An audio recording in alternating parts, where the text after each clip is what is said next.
X came out a week ago at this point. I'm not gonna lie, I've been pretty excited to see this one ever since I saw the trailer. I'm trying to remember what led me to not watch it on release night. I think I was working on something. I can't remember. Oh well, I'm sure it'll come to me at some point. So, if you ask any of my friends, they'll probably tell you that the way I consume horror movies is probably not normal. Ever since I was a wee little lad, I've always just been enthralled by them. Honestly, as a 10-year-old, I had no business watching all the horror crap I watched. I remember cowering in fear every single night that I watched one. Regardless, my unhealthy obsession led me to persevere until I eventually became desensitized. At least, I think that's what it was. Truthfully, it could have just been my crippling depression. Anyway, I found myself getting less and less scared as time went on, which in turn led me to continuously seek out that high like some drug-addicted fiend looking for the next fix. Dark? Yeah, I know. Imagine how I feel. For some reason, I kind of felt that X would be interesting, so I was pumped. When the reviews came out, they only served to further increase my excitement. Also, yes, I understand that the audience score isn't that high, but to be honest, they're above average for horror movies, which tend to be harshly criticized. I will say before anything else that I think that the biggest downside of this movie is that the trailer essentially gives away the entire story. I mean, there are interesting scenes that happen throughout the entirety of the movie that you might miss, but if you only care a little bit about what happens, just watch the trailer. Whatever you piece together from it is probably not too far off from what happens. Anyway, the movie is about a group of friends? Acquaintances?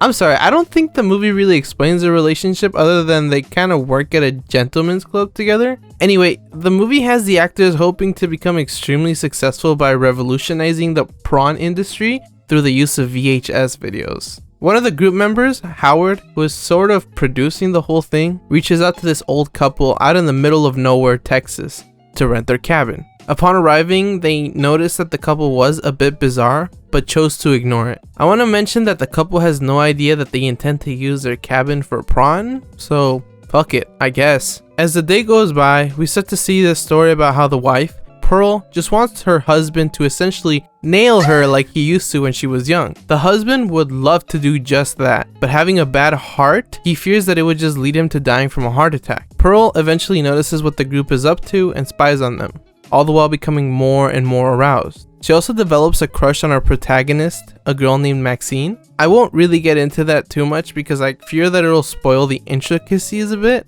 Pearl, once again, tries to convince her mans to give her his sweet condensed milk. But when that doesn't work, she becomes desperate. She throws herself at one of the members of the group, and when he ultimately rejects her, Pearl snaps. To be honest, this movie is actually quite good, if I do say so myself. Not in the way I thought it would be, but good nonetheless. I don't think it was scary though, which I know probably doesn't mean much coming from me, but even my girlfriend, who tends to scare easily, will probably agree. I'd say that it's probably more suspenseful than anything else. There are, however, a few moments that just made me absolutely cackle. The first being when the movie shows us the shadow cast by Kendrick Lamar's character's hairy sausage, if you know what I mean. I mean, the thing looks like it's 15 inches, and the way he just casually swings it around was just hysterical. Also, the last 4 deaths were absolutely hilarious. I just can't figure out if it was intended or if it was my absolutely depraved brain deciding to do its thing.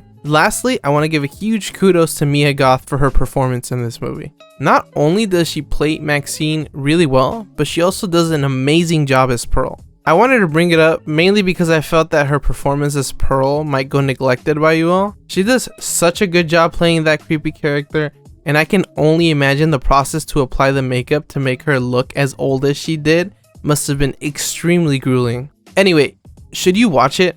Absolutely. It's a yay from me. 100%. It's still in theaters, so go get yourself some tickets and some popcorn with a stupefying amount of butter and just enjoy it. Or wait until it comes out for streaming.